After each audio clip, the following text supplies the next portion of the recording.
Memang mengilustrasikan Tritunggal itu tidak bisa. Tidak bisa. Saya selalu mengatakan bahwa analogi apapun yang dipakai, matahari lah, matahari dengan bulatannya, kemudian ada panasnya, ada cahayanya, itu sama sekali tidak bisa menggambarkan. Karena ciptaan tidak mungkin bisa menggambarkan Tritunggal secara tuntas ya.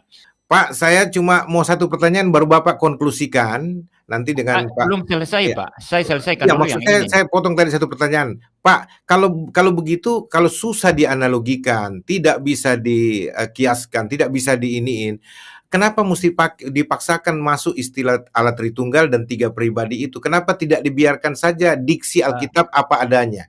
Tidak perlu diterangkan, biarkan nanti Roh Tuhan saja yang menerangkan kepada setiap orang yang membaca Alkitab.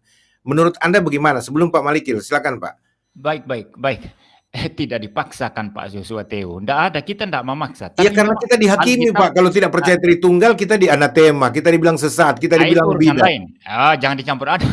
Jangan dicampur adukan dulu dengan kutukan. Itu lain, itu masalah lain, itu pembahasan lain itu ya.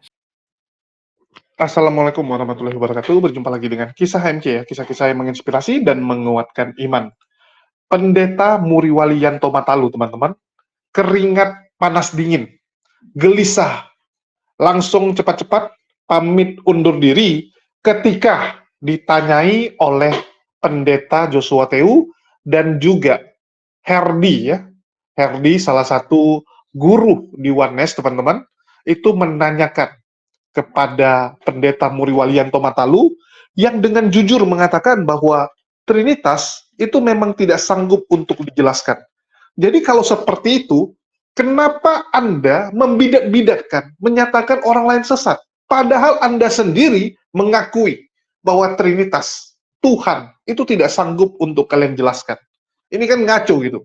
Anda sendiri nggak bisa jelaskan, tapi Anda suka mengatakan pemahaman orang lain, penjelasan orang lain tentang Tuhan itu sesat. Ini kan benar-benar apa ya, nggak bisa diterima gitu. Jadi kamu sendiri nggak ngerti, tapi kamu salahin orang lain. Kamu dikasih pertanyaan nih, kamu nggak sanggup jawab, kamu bilang, aduh ini ribet banget ini pertanyaan, nggak sanggup saya jawab. Tetapi teman kamu, orang lain kasih jawaban, kamu bilang, oh ini udah pasti salah, ini salah, ini salah. Bagaimana mungkin orang yang tidak tahu jawaban berani mengatakan orang lain salah? Ini kan ngaco. Dan kita tahulah bahwa pendeta Muriwali ini sering ya mengklaim dirinya paling mengerti, mengklaim dirinya seakan-akan adalah polisi Trinitas. Seakan-akan dia perwakilan dari Tuhan yang boleh untuk mengatakan orang lain sesat. Tetapi yang cukup lucu teman-teman, Muriwali, pendeta Muriwali tidak segarang saat dia koar-koar di channelnya sendiri, saat dia mengatakan orang lain sesat. Begitu ketemu langsung orangnya, kok jadi kayak ayam sayur ya? Saya kecewa dengan pendeta MIM.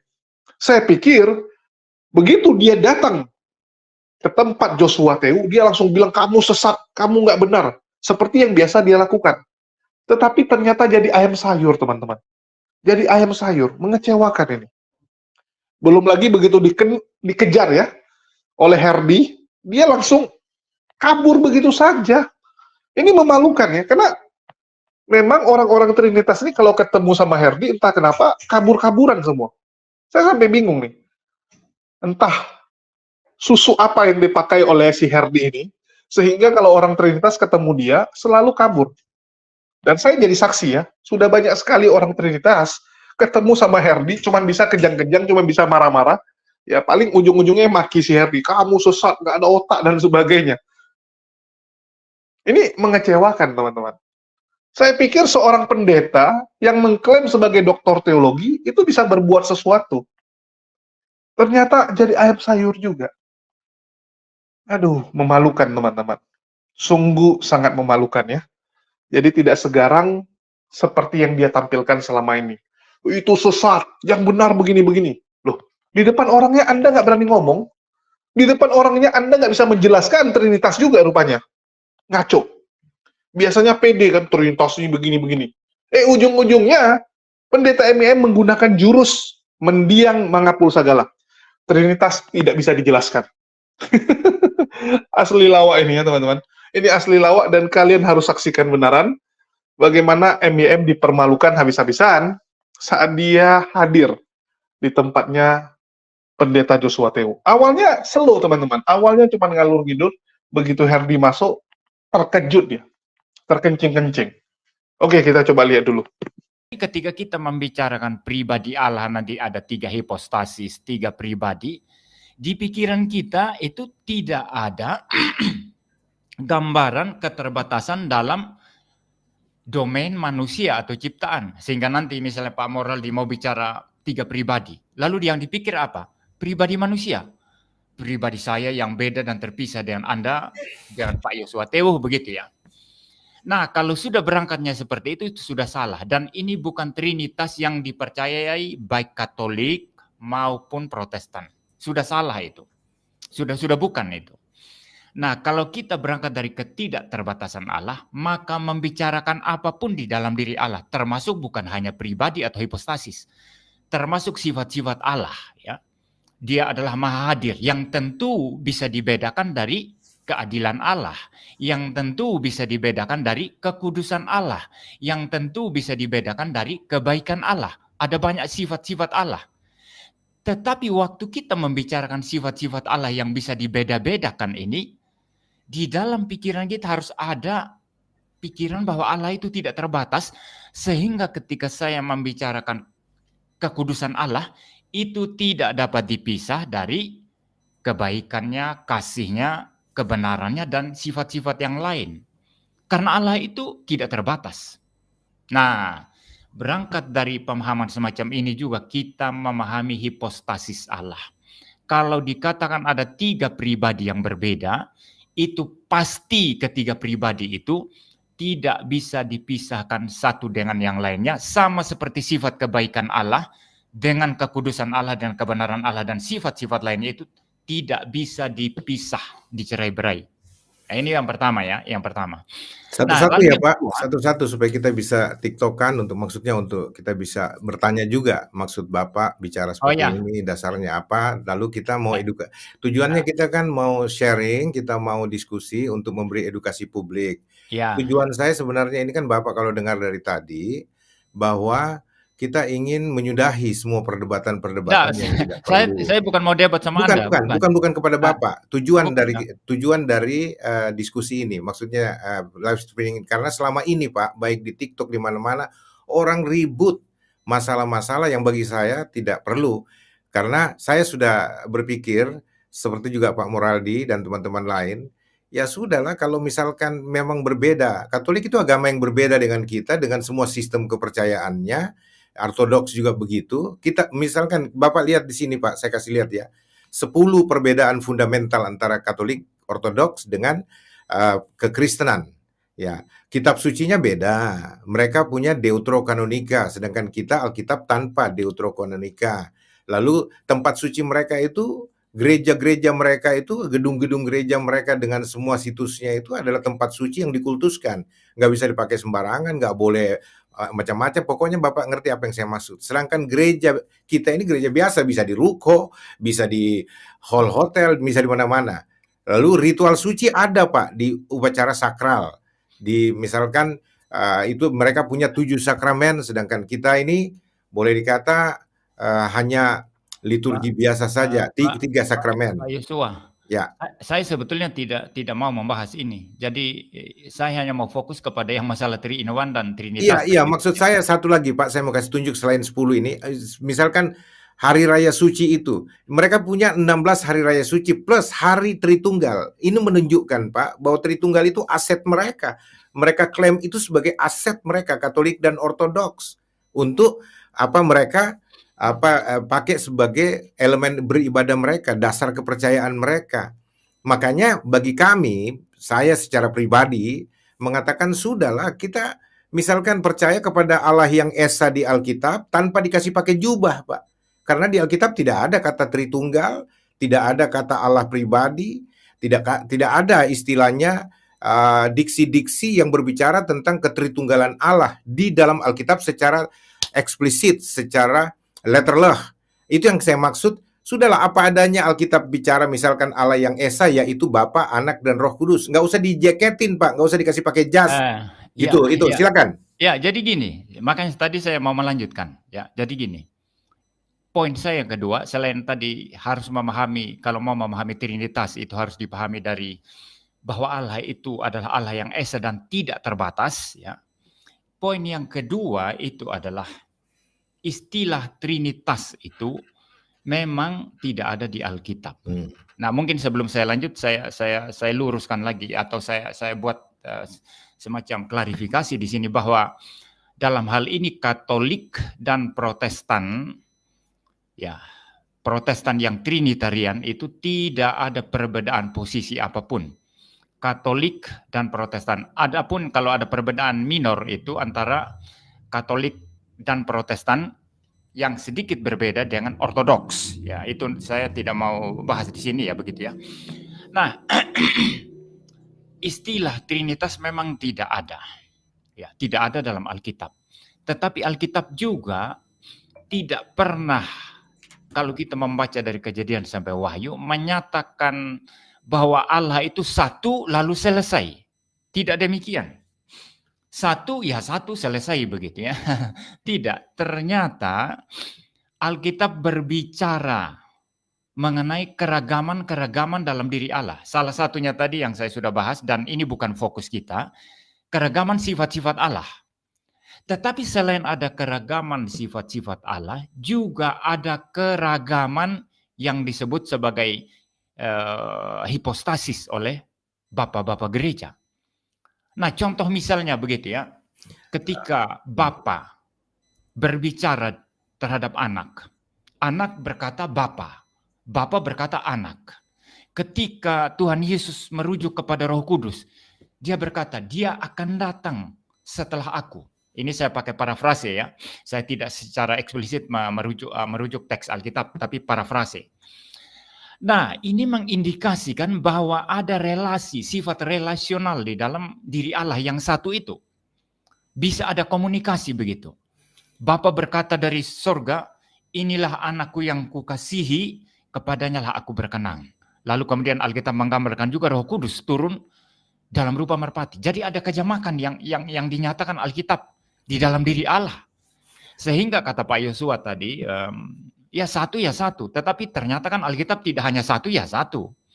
Alkitab juga membicarakan keragaman-keragaman. Nah, contoh lagi misalnya, walaupun Anda berdua bisa membantah ini ya, sebetulnya ini bukan debat, Pak. Bukan, segini Pak. Saya luruskan sedikit, Pak. Ya. Saya sebentar, Pak MYM. Saya luruskan sedikit. Ya, jadi bahwa kita memang di sini sekarang ini kan kita sedang membahas perbedaan. Itu salah satu saja. Saya berharap nanti kita kembangkan secara spesifik, tetapi nanti di sesi lain soal ketritunggalan itu, karena ketritunggalan ini juga sudah begitu banyak rupanya ya. Maksud saya, kita mau menghormati, saya menghormati, misalkan Pak MYM dengan teman-teman Protestan yang lainnya, yang mau ikut Katolik silahkan, tapi Pak MYM tidak boleh memaksakan seluruh kekristenan untuk harus percaya kepada kekristenan, dan kalau tidak di anatema. Itu kebiasaan teman-teman dari Tritunggal kebanyakan begitu. Itu yang kami mau bilang, silahkan Anda mau percaya Tritunggal ikut Katolik dan Ortodoks, silahkan, tapi kami Kristen yang non Katolik Ortodoks dan non Protestanis Trinitarian, kami berpegang pada Alkitab saja secara letterleh, secara apa adanya Alkitab menjadi dasar kekristenan kami. Itu contohnya, Pak. Nah, tapi kalau Bapak punya pendapat berbeda, nggak masalah. Pak MYM, di sini kita gantian sebentar ya. Kita dengar dulu yang lain. Nanti Bapak bisa ini lagi argumentasi Pak, hal yang lain. Mungkin saya minta satu kali saya keluar aja, Pak. Karena saya sudah bilang saya bukan mau debat sama Anda. Kalau saya mau debat sama Anda, saya akan bertahan di sini. Begini. Saya bisa minta waktu sedikit lagi untuk untuk bicara. Ya. Oke. Jadi gini, Pak.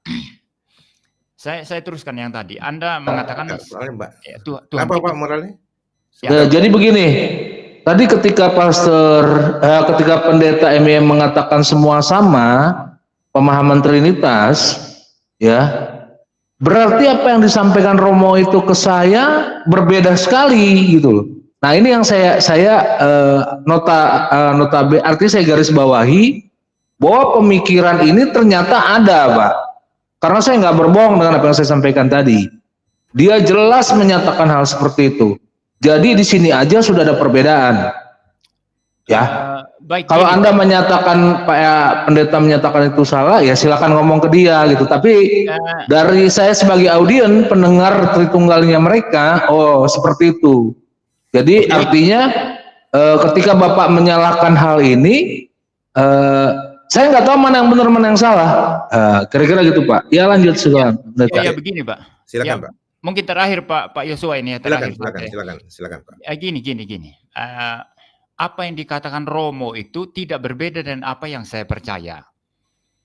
Tetapi mungkin problemnya Anda berapa lama berdiskusi sama dia, apakah dia sudah tuntas menyampaikan semua apa yang menjadi ajaran Trinitas atau enggak. Nah, kalau dengarnya hanya mungkin terbatas waktunya sepotong-sepotong agak sulit ya. Karena saya membahas tadi dari aspek itu keesaan Allah, ketidakterbatasan Allah dan lain sebagainya, lalu saya berangkat ke adanya kejamakan yang kemudian kita kenal ternyata ada 3 hipostasis begitu.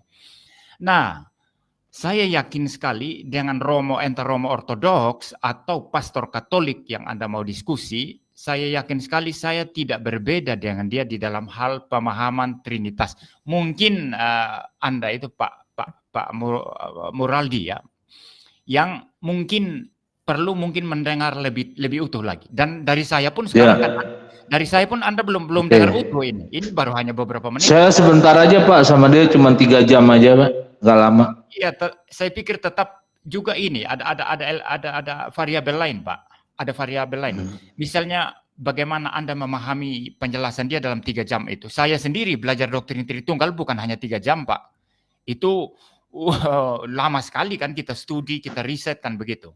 Jadi ada banyak variabel Pak, sehingga tidak bisa berdasarkan apa yang Anda bawa ke sini di hadapan saya, lalu Anda kemudian mengatakan saya berbeda dengan Romo itu. Saya pikir itu Pak. Jadi kira-kira kesimpulan Pak MYM apa ini? Kesimpulan Bapak misalkan apa ini? Kesimpulan saya Alkitab mengajarkan hanya ada satu Allah, tetapi di dalam diri Allah itu ada kejamakan dan minimal ada 2 kejamakan yang Alkitab bicara. Pertama tadi saya bicara ada kejamakan sifat-sifat Allah. Kedua ternyata juga ada kejamakan hipostasis atau pribadi yang notabene waktu kita bicara pribadi tidak boleh dipahami sebagai pribadi manusia seperti saya terpisah dengan Pak Yosua Tewu atau Bapak Muraldi. Tidak bisa seperti itu karena Allah itu hanya satu. Maka ketika membicarakan ketiga pribadi pun tidak bisa dipisahkan, tidak bisa dicerai-berai. Izin pendeta satu aja. Kalau berbicara tentang pribadi 1, 2, 3 itu bagaimana? Boleh kan? Ada pribadi 1, pribadi 2, pribadi 3. Ya, setuju gak? Ya, memang itu istilah yang dipakai. Jadi pribadi Bapa itu biasa disebut pribadi pertama, pribadi Logos yaitu Sang Firman yang kemudian kita kenal Tuhan Yesus Kristus, itu pribadi kedua, lalu kemudian Roh Kudus itu disebut pribadi yang ketiga. No problem itu, no problem. Oke, ini menarik. Ininya sudah kita biar aja Pak nanti Pak MYM juga bisa tambahkan lagi. Saya minta pendapat sebentar Pak MYM, tunggu sebentar. Pak Malikil, silakan Pak Malikil. Ini kita bahas saja ini nggak apa-apa. Pak Malikil, selamat malam. Shalom. Suara saya terdengar Pak? Mungkin satu kali bagus lagi. Bang, bagus. Shalom. Bagus. Pak Yosua. Ya. Pak Yosua. Mungkin satu kali lagi saya tunggu, setelah itu saya keluar Pak. Iya, silakan ini biar satu tanggapan dulu baru Bapak tanggapin lagi Pak. Silakan Pak Malikil. Ya. Ya. Jadi topiknya sepertinya Tritunggal, basisnya pribadi, basisnya ada apakah tadi Pak MYM bilang relasi ya. Ya, jadi relasi itu suatu diksi yang mengindikasikan lebih dari satu kesadaran. Tanpa lebih dari satu itu tidak bisa dikatakan relasi. Kesadaran itu berbicara tentang jiwa. Jadi kalau kita berbicara tentang apakah Tuhan punya relasi, Tuhan Yesus punya relasi, nggak ada. Karena Alkitab memberi kesaksian jiwa atau kesadaran Tuhan Yesus itu kesadaran Bapa. Ya kan, sesuai dengan Matius 12 ayat 18. Jadi mungkin kita menggunakan suatu diksi, tolong dikondisikan diksinya itu inline dengan Alkitab atau bertentangan. Dan kata pribadi pun kita tidak boleh seenaknya kita membuat suatu diksi yang artinya itu menderivasi kaidah umum. Dalam kaidah umum, pribadi itu adalah sosok yang konkret yang memiliki kesadaran. Kecuali kawan-kawan Tritunggal menggunakan diksi yang lain. Artinya, janganlah kita seperti yang dikatakan oleh Nabi Daniel 2:41, mereka itu meleburkan segala budaya bahasa. Ya kan? Jadi pengikut patung itu, ya, yang kaki besi dari tanah itu akan meleburkan segala budaya bahasa itu, dileburkan. Nah, masuk dalam kategori itu, menggenapi itu. Jadi budaya bahasa apapun semua dileburkan ke dalam budaya yang baru, bahasa yang baru, tetapi kosakatanya lama. Nah, itu. Jadi coba kita menggunakan sesuatu bahasa, diksi, kosakata yang umum, yang dikenal oleh umum. Kalau memang tidak bisa dipakai, ganti stylenya. Jangan dipaksakan untuk mencoba mengintervensi sesuatu yang sudah dikenal umum. Nanti kita kelihatan lucu di tengah umum. Begitu kira-kira, Pak. Nah, lalu Tritunggal ini memang kan sudah diakui, memang tidak ada. Alkitab itu hanya memberi satu kesaksian, Jesus only. Alkitab itu tidak pernah menulis Triteos, tidak pernah menulis Tritunggal. Yang ada itu Jesus only. Jesus Christ, the only one, despoten, ya, the only kurion, the only theon, Jesus Christ. Itu kesaksian Alkitab. Nah, problemnya kita ini mau tunduk kepada Alkitab atau mau tunduk kepada sesuatu di luar Alkitab yang mencoba menarasikan ada Tuhan yang lain, ada Allah yang lain selain Yesus Kristus. Nah, itu problemnya di situ. Jadi kita menyikapinya seperti apa? Kalau memang kita orang-orang yang taat akan firman Tuhan, benar-benar beriman kepada Kristus, kita sola scriptura, bahkan sampai tota scriptura. Begitu. Tak boleh kita menggunakan hal-hal yang lain. Kita percaya Tuhan kita cerdas loh. Karena logiknya orang menggunakan referensi lain dari Alkitab tentang Kristus, dia sedang menganggap Tuhan itu enggak cerdas. Tuhan kita itu cerdas, sanggup memberi suatu keterangan tuntas dan jelas di dalam karya Alkitab. Begitu kira-kira, Pak. Oke, tahan dulu ya Pak. Kita beri kesempatan Pak MYM untuk juga menanggapi. Ini kita saling mengedukasi ya, kita share saja. Saya senang Pak MYM ada di kita yang juga merupakan tokoh teolog yang sangat berdedikasi untuk memberikan edukasi publik tentang teologi Kristen. Oke, silakan Pak MYM. Kalau bisa kita batasin satu kali berbicara 1 sampai 2 menit, lalu kita tanggapin supaya bisa gitu Pak ya. Silakan Pak. Pak Yosua. Yes. Saya ingatkan lagi, ini terakhir Pak saya memberikan tanggapan. Setelah itu saya tidak ada waktu Pak untuk terlalu lama. Oke.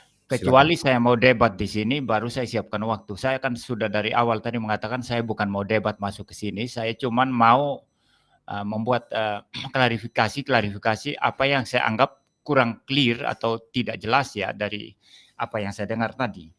Jadi begini, berkaitan dengan komentar terakhir tadi, sekali lagi kita bicara misalnya kesadaran tadi. Kalau berbicara kesadaran dalam wilayah manusia, maka itu menjadi tidak ada relevansinya dengan kesadaran Allah. Karena Allah adalah pencipta, manusia adalah ciptaan. Maka kita tidak bisa membicarakan kesadaran Allah berangkat dari pemahaman atas kesadaran diri. Ini poin penting dalam mempelajari teologi.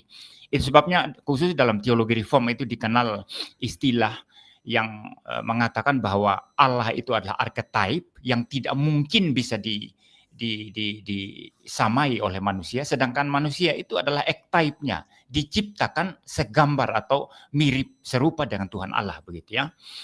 Nah, kalau begitu dalam konteks ini membicarakan kesadaran Allah, pribadi Allah ya, itu tidak bisa berangkat dari pemahaman mengenai pribadi manusia atau kesadaran manusia. Itu pertama, poin saya yang pertama. Poin saya yang kedua, waktu kita berbicara kesadaran itu tidak bisa juga secara logis langsung berbicara misalnya dikaitkan dan kami percaya 3 pribadi. Oh, kalau begitu ada 3 kesadaran di sana. Dan 3 kesadaran ini sudah menjadi problem. Lalu dikaitkan dengan konsep saya tentang relasional tadi ya, karena ada prinsip relasional di dalam diri Allah, maka pasti ada 3 kesadaran yang berbeda. Secara logis itu tidak demikian. Karena saya kasih contoh sekarang dalam kesadaran misalnya saya ya, ini analoginya ya. Saya hanya ada satu kesadaran pendeta MYM, cuma ada satu kesadaran. Tetapi saudara perhatikan di dalam saya yang ada satu kesadaran ini tetap aspek relasional itu ada. Saya kasih satu contoh yang sangat sederhana sekarang. Saya misalnya suatu saat berkata-kata agak keras terhadap istri saya, ya siang hari misalnya. Lalu malam-malam saya tidur. Begitu saya tidur, saya mulai ingat apa yang saya katakan kepada istri saya yang keras itu ya. Saya mulai menyesal. Lalu ada semacam pikiran dalam pikiran saya yang berbeda yang mengatakan kamu salah MYM. Kenapa kamu terlalu keras sama istri saya, sama istrimu begitu ya. Lalu ada lagi semacam pikiran lain yang mengatakan iya ya saya terlalu keras. Semacam ada komunikasi, ada sifat relasional di dalam diri saya yang hanya satu kesadaran. Jadi begini Pak, ketika Anda membicarakan kesadaran ya, itu pun tidak bisa kita langsung mengatakan karena saya mengatakan tadi Allah itu ada sifat relasionalnya, maka itu berarti ada 3 kesadaran. Tidak harus begitu. Di dalam satu kesadaran ilahi tetap bisa ada aspek relasional. Tetap ada aspek relasional. Sehingga kalau Anda mengatakan kesadaran Bapak itu juga kesadaran anak, ya bisa saja terjadi. Sementara pada saat yang sama tetap terjadi relationship antara Bapak dan anak. Sesuai dengan konsep yang dipahami Trinitas. Jadi menurut Pak MYM, kira-kira kalau saya boleh tahu Pak, potong sedikit, analogi yang Bapak gambarkan antara Anda sebagai suami dengan istri dalam teguran internal diri Bapak, apakah itu masuk kategori 3 pribadi MYM gitu? Bukan, begini. Bukan analogi suami dan istri ya. Maksudnya diri saya yang merenung bahwa saya sudah berkata-kata keras terhadap istri dan diri saya yang menjudge itu, kamu salah. Iya, itu 3 pribadi. Bapak 3 pribadi jadinya kalau begitu. Bisa dikatakan begitu, Pak? Analogi itu saya bicara sifat relasional dalam kaitan dengan kesadaran tadi. Saya tidak bisa menyatakan analogi ini langsung diterapkan ke 3 pribadi. Tidak bisa dong, tidak boleh dong. Berarti Allah Tritunggal juga tidak bisa seperti itu dong, Pak. Kalau menurut ya apa yang Bapak utarakan. Maksudnya? Iya, kalau Allah Tritunggal itu Bapak menggambarkan seperti Bapak punya relasi ya. Yang saya mau sampaikan di sini, saya sudah mengatakan tadi, tidak bisa, saya hanya cuma menggunakan analogi kesadaran saya tadi yang ternyata juga bisa sifat relasional. Tetapi itu tidak berarti bahwa apa yang ada pada saya bisa diterapkan pada Allah. Saya sudah membuat satu tesis tadi mengatakan bahwa Allah itu adalah archetype dan manusia adalah archetype. Tidak bisa kita membawa sesuatu yang ada pada manusia lalu kita katakan Allah pun demikian. Itu salah sama sekali. Nah, berangkat dari sana saya bicara kesadaran tadi. Bahkan kalau begitu, saya hanya mau istilahnya itu apa ya? Menjawab komentar dari saudara tadi yang berbicara 3 pusat kesadaran ya atau 3 kesadaran. Nah, jadi gini. Walaupun Allah ada satu kesadaran Allah, satu kesadaran ilahi, tetapi di dalam diri satu kesadaran ilahi itu tetap bisa terjadi sifat relasional. Ya. Sehingga ketika dikatakan Bapa berbicara kepada anak, anak berbicara kepada Bapa, dan kemudian Tuhan Yesus itu merujuk kepada Roh Kudus sebagai sesuatu pribadi yang lain, apakah itu dimungkinkan dalam satu kesadaran Allah itu terjadi? Iya bisa. Kenapa tidak bisa? Kenapa tidak bisa? Lagi pula kalau kita berbicara Allah itu terlalu kompleks, terlalu rumit. Dia adalah Allah yang tidak terbatas. Nah, terakhir sekali poin saya sekarang begini. Memang mengilustrasikan Tritunggal itu tidak bisa. Tidak bisa. Saya selalu mengatakan bahwa analogi apapun yang dipakai, matahari dengan bulatannya, kemudian ada panasnya, ada cahayanya, itu sama sekali tidak bisa menggambarkan. Karena ciptaan tidak mungkin bisa menggambarkan Tritunggal secara tuntas ya.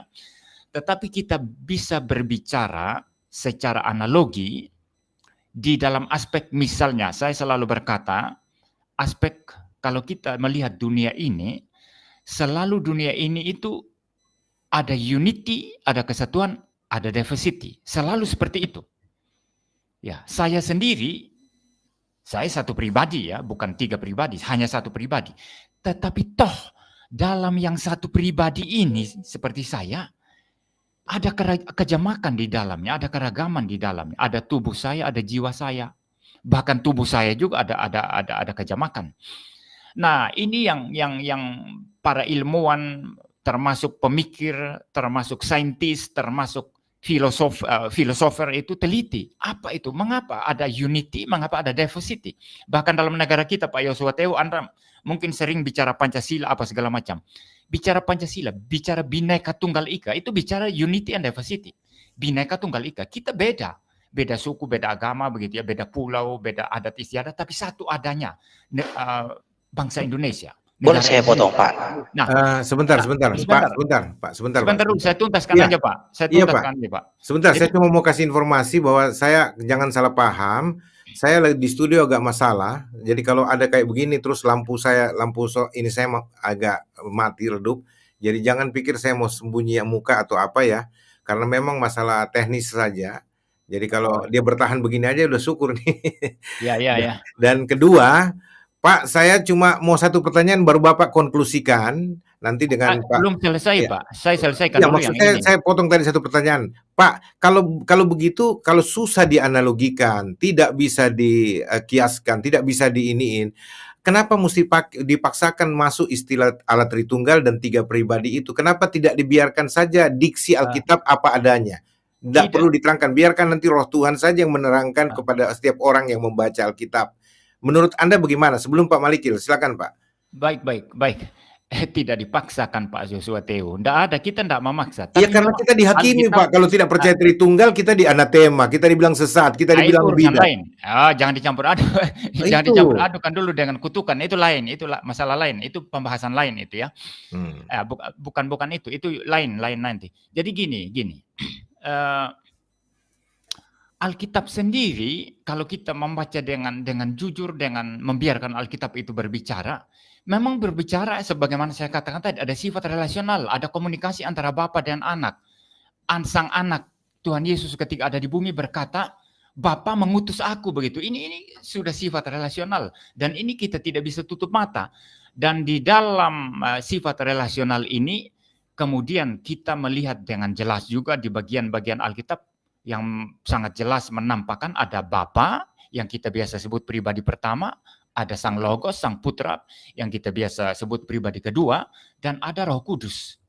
Dan ini apa yang ada pada Allah ini tidak bisa digambarkan oleh ciptaan manapun, kecuali saya katakan tadi prinsip unity and diversity itu, ini yang saya mau lanjutkan. Selalu di dunia ini kita selalu melihat itu prinsip unity and diversity di mana saja. Tidak ada yang satu mutlak, itu tidak ada. Selalu satu dan ada kejamakannya. Satu ada kejamakannya. Satu-satunya hal untuk memahami adanya unity and diversity di dalam dunia ini adalah bahwa itu berasal dari penciptanya yang adalah satu, bukan dua, bukan tiga. Hanya ada satu Allah yang echad, yang esa. Tapi dalam dirinya ada kejamakan. Yang Alkitab sudah jelaskan. Saya sudah bilang tadi ada kejamakan sifat-sifat Allah yang bisa dibedakan satu dan yang lain, tapi tidak bisa dipisah. Kebaikan Allah dan kekudusan yang tidak bisa dipisah. Demikian juga kejamakan ketika ada, Alkitab menunjukkan sifat relasional Allah. Kejamakan antara yang namanya Bapa, Anak, dan Roh Kudus. Saya pikir sampai di sini, Pak. Saya stop dulu, Pak ya. Saya mohon maaf kalau saya tidak bisa memberikan tanggapan lagi. Saya boleh tanggapi, Pak Emil? Bentar aja, Pak. Oke. Ya, tapi saya sudah selesai ini, Pak. Saya keluar dulu. Silakan ditanggapi, Pak. Saya dengar di luar aja ya. Enggak apa-apa loh, Pak. Satu sesi ini aja, satu trap ini. Silakan Pak Malikil. Baru Pak ini selesai. Silakan Pak. Nah, ini sudah saya batu-batu, Pak. Begini, Pak. Oh ya, silakan Pak. Ya, Pak, silakan. Ya. Baik, Yosua Teo, gini aja. Bapak atur aja, mungkin kalau ada waktu mau diskusi seperti ini, saya siap, Pak. Oke, baik. Maaf, untuk saat ini saya maaf sekali saya nggak bisa terus lagi. Siap, Pak. Ya, saya harus keluar, Pak. Ya, terima kasih, Pak MBM sudah bisa kontribusi sini, kita bisa partisipasi ya. Saya bahkan belum pernah bertemu dengan Pak MBM dan berkenan masuk, ya saya senang juga. Cuma sayangnya Bapak nggak mau lanjut ya, dan nggak apa-apa lah, kita hormati. Oke, teman-teman, yang lain ini agak susah ini masalahnya. Saya tutup kamera aja barangkali supaya bisa lancar ya, nggak masalah ya teman-teman ya. Boleh, Oke, boleh Pak. oke. Monggo. Ini supaya kita berharap teman-teman Tritunggal juga naik, tapi bukan untuk bahas itu. Sebenarnya kita mau bahas itu 10 perbedaan antara Katolik dan kekristenan itu Katodoks, Pak. Silakan Pak Malikil. Hmm. Ini ada Real Madrid juga. Sebentar Real Madrid ya. Oh iya. Jadi memang Pak MEM kan beliau berkata tadi dia mendengar di bawah. Ya. Begini loh Pak MEM. Jadi Tuhan kita itu tidak menganut legion. Legion itu adalah suatu perwujudan dari banyaknya kesadaran yang ada di dalam satu individu. Itu legion. Kalian sudah lihat ya, ini benar-benar memalukan teman-teman. Nggak ada lagi kata yang lain yang bisa saya utarakan selain sangat memalukan. Penampilan pendeta MEM itu menunjukkan bahwa dia ternyata tidak ngerti sama sekali tentang Trinitas. Dia bilang apa? Kita nggak bisa pakai standar kita. Kesadaran kita itu nggak bisa kita pakai untuk menjelaskan Tuhan. Malah dia kasih apa contoh? Dia kasih contoh seperti dirinya. Siangnya dia marah-marah sama istrinya, begitu malam mau tidur, dia menyesal. Ya, tiba-tiba dia renungkan lagi apa yang dia lakukan tadi siang. Di satu sisi sambil merenungkan ada perasaan menyesal. Tapi ada satu lagi yang mengatakan bahwa kamu benar. Apa yang disampaikan MEM, ya mohon maaf teman-teman, mohon maaf sekali, itu mirip sama film karton. Saat kita ingin melakukan sesuatu, tiba-tiba ada malaikat baik, ya sama setan. Yang setan bilang A, yang malaikat baik bilang B. Kan seperti itu.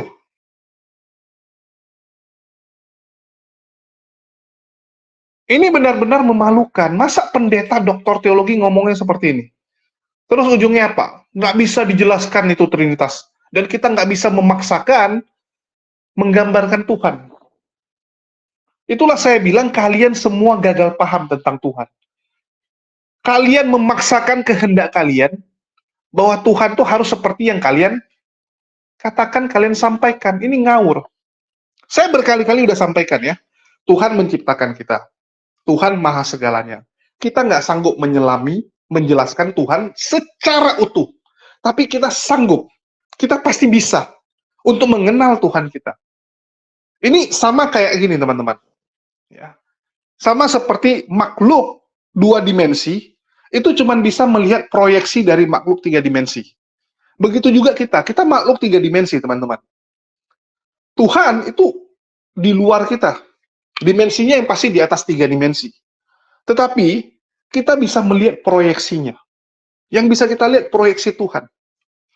Kenapa kita bisa lihat proyeksi Tuhan? Karena Tuhan ingin kita mengenal Dia. Kan begitu.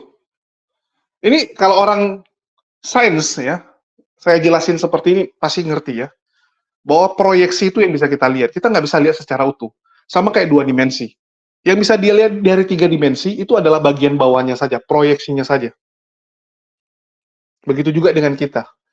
Tuhan bisa kita ketahui dari apa yang Tuhan proyeksikan, yaitu Tuhan menjelaskan siapa dirinya melalui perantara para nabi. Yaitu apa? Qul huwallahu ahad, Allahus somad, lam yalid walam yulad, walam yakul lahu kufuwan ahad. Jadi Tuhan itu nggak beranak. Jangan berpikir oh Tuhan itu seperti makhluk hidup yang lain, seperti manusia, ya seperti binatang, bisa melahirkan atau nggak bertelur. Enggak. Terus juga Tuhan nggak kayak kita, butuh tidur, butuh makan, terbatas. Tuhan itu bukan makhluk, teman-teman. Bukan makhluk. Jadi jangan kalian menggambarkan Tuhan seenak kalian, terus kalian anggap orang lain salah. Padahal kalian sendiri nggak mengenal Tuhan kalian. Itulah saya selalu kalau berdiskusi, saya harus memastikan dulu, kamu kenal nggak Tuhan kamu? Kalau kamu nggak kenal Tuhan kamu, jangan diskusi sama kita tentang Tuhan. Tahu dulu Tuhan itu apa. Karena standar Tuhan kamu sama saya beda. Itulah saya selalu mengatakan kita diskusi sama teman-teman Kristen ini nggak ada guna, teman-teman. Karena bayangan yang namanya Tuhan, bagi mereka dan kita beda. Nggak akan ketemu. Nggak akan ketemu. Sama kayak kalian misalnya, contoh nih. Orang Medan sama orang Jakarta, bahas mau ketemu di mana. Oke, kita ketemu di pajak. Ya, pajak Marelan. Ngomongnya di pajak Marelan. Oke?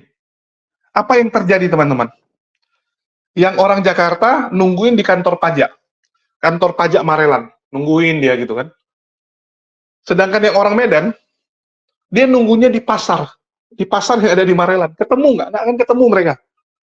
Karena definisi pajak bagi orang Medan sama orang Jakarta beda. Ya, ini mungkin yang penonton kalau orang Medan tahu nih. Tapi kalau orang yang di luar Medan pasti bingung. Apa itu pajak itu? Pajak ya kantor pajak. Beda. Begitu juga kalau kita ngomong Tuhan dengan teman-teman Kristen. Bagi kita, Tuhan itu adalah yang menciptakan segalanya. Menciptakan segalanya, langit, bumi, dan seisinya. Bagi orang Kristen, definisi Tuhan itu makhluk ciptaan yang lebih hebat, lebih luar biasa dari kita. Nggak nyambung. Bagi mereka yang namanya Tuhan, itu hanya bos. Jadi nggak akan nyambung. Harus disamakan dulu frekuensinya. Jadi itulah gambaran ya teman-teman, bahwa Muriwali ya sekali lagi terkencing-kencing teman-teman. Saya harus mengatakan ini terkencing-kencing dan sangat memalukan. Bukankah selama ini Muriwali sangat menggebu-gebu, ingin mengatakan Joshua Teu sesat, ingin mempermalukan Joshua Teu dengan pemahaman yang salah. Ya, selalu dia bilang gitu kan, Joshua Teu itu pemahamannya salah, bidat sesat, semua bidat sesat sama dia. Tapi begitu ketemu nggak berani dia bidat kan, tidak berani dia sesatkan. Malah dia sendiri mengakui bahwa Trinitas pun dia tidak sanggup jelaskan. Dikejar sama Joshua Teu, loh, Anda sendiri nggak bisa jelaskan, tapi Anda katakan saya sesat. Anda katakan saya sesat, Anda sendiri nggak tahu. Jadi jangan sesatin orang, sadar diri. Bagaimana mungkin orang yang nggak tahu jawaban berani mengatakan orang lain salah? Memalukan. Sangat memalukan, sekali lagi. Oke, mungkin itu aja. Semoga ini bisa jadi gambaran buat teman-teman Trinitas, buat teman-teman pengikut, ya, pendeta MEM ya, walaupun saya nggak tahu apakah ada pengikutnya atau tidak. Cobalah kalian belajar. Cobalah untuk jujur. Cobalah untuk mengakui bahwa memang kalian nggak ngerti tentang Tuhan. Kalian nggak mengenal Tuhan kalian. Sesimpel itu. Ya. Kalian mengenal Tuhan kalian karena kalian paksakan dia jadi manusia. Kalian paksakan dia punya bentuk. Kalian paksakan dia jadi makhluk. Tapi itu bukan Tuhan. Ya, itu bukan Tuhan. Oke, mungkin itu aja dari saya. Makasih buat teman-teman semua yang udah nyimak dan mendukung channel ini. Makasih buat semuanya. Di akhir kata saya ucapkan, wassalamualaikum warahmatullahi wabarakatuh. Jangan lupa aktifkan lonceng, karena kita akan terus stay tune di channel ini.